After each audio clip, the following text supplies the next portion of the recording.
Vikings coach Kevin O'Connell, talking about the work ethic of Sam Darnold and specifically mentioning his efforts on Tuesday. I had to physically seal my lips shut. I don't know if you noticed. They curled over and under to prevent myself from blurting out something about Sam Darnold's predecessor, laughing, chortling, chuckling, whatever. And I didn't realize how obvious it was until Devin McCourty sent the screenshot.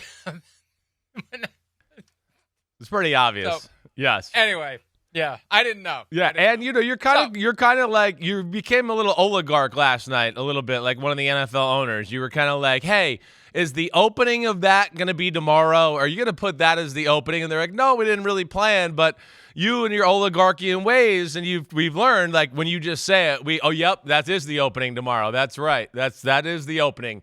Yep, now it is. So good job producing the show too, there, oligarch. All right, way to go." I'm not quite at the point where I just nearly meet. Nah, you kind of are. Something. You're snarky when we don't listen. So yeah, they kind of know. It's. Oh, hey, whoa, wait. You want that? Okay, we'll do it. No problem. All right. Oligarch. I just thought David Tepper Jr. Oh, thank you. I thought it was funny. And you never brought anything up though. You never went into anything about Kirk Cousins or anything there. No. I wanted it to be a positive experience for everyone involved. So I resisted on multiple occasions. Temptations to ask questions that might make Kevin O'Connell regret ever coming on. Taking the time in a busy week to join us. I mean, shit. Oh, here we go. Yeah, damn, way to go. The show. Hey, there goes the New Year's 2025. Boom, crushed. There it goes. But he's got a fairly busy week, and I didn't want to pepper him with a bunch of unpleasantries because at the end of the day, these guys are never going to say anything other than what you expect them to say if they're pressed with something they'd rather not discuss, like Sam Darnold's future.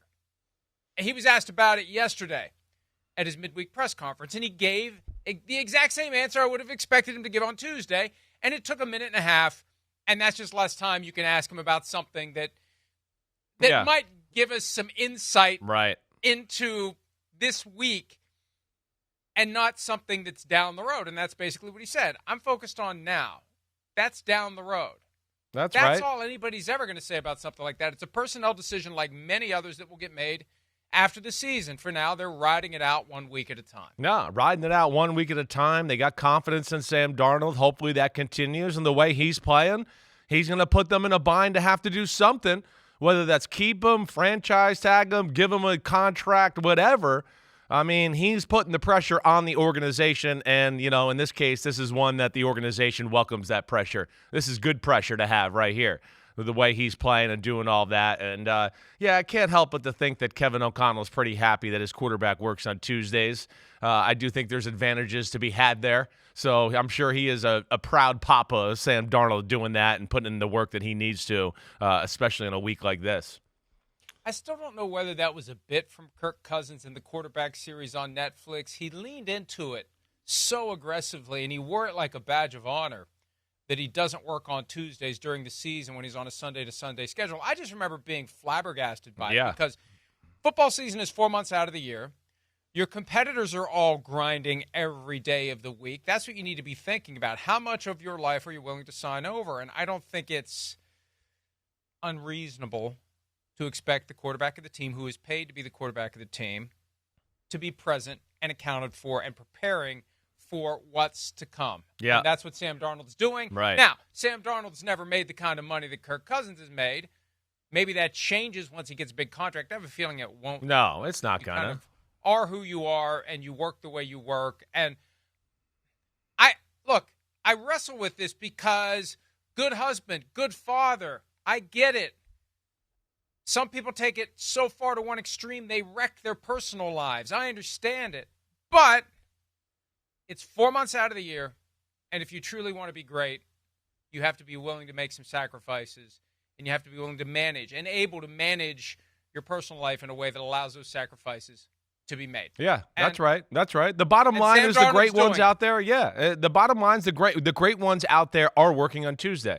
And if you want to be great, or just going back to Tom Brady or Peyton Manning, yeah, they kind of led the way that way. There, Tuesday went to another level, I feel like, because of that crew. Where Tuesday might have been like, hey, let's go in and I might, look at a little film and do that. I feel like the word of Tom Brady and Peyton Manning getting out that on Tuesdays it was a big study day. That was early on in my career. That was like a changing of the guard in the NFL. Like, oh, wait, they're putting in that kind of work on Tuesdays? Oh, wow, okay, all right. Damn, Coach Gruden would yell at me, Tom Brady's in there 12 hours a day on Tuesday. And, you start to hear that and you go, well, damn, the guy that won in the Super Bowl is doing that. I better start getting in there too. So there is something to that. And like you said, it is only 4 months. You're the highest paid guy on the team by far. So you should be working on a Tuesday, especially if you want to win and have the great success or the great luxury of the Super Bowl wins and successes like that. You got to gain those advantages. If I recall correctly, too, Kevin O'Connell in his press conference yesterday came back to that point about where Sam is on Tuesday, and he knows that he's there and he's putting in the effort. And it wasn't anything that was framed in a way to make others look bad. No, it's just praising Sam Darnold for doing what he's doing to help the team do what it's done. And if any Tuesdays are going to be extra challenging, it's the last 2 Tuesdays with these weeks that are turned upside down. I don't know what any day feels like anymore. Like, this doesn't feel like Thursday. And Tuesday was New Year's Eve this week, Christmas Eve last week, but I fully expect Sam Darnold was there doing what he needed to do. O'Connell was there New Year's Eve, early in the morning, Central Time. Yeah. Talking to us. Yeah. Waiting for the cut-ups of the Lions-49ers game from the night before so they could get to work on preparing for a fairly significant football game that we'll be present for in only 3 days. You block that out. Amazing. You block it out. You do. Not that I was a starting quarterback for a long time, but, I got my one little playoff run and certainly was around the league for 8 years.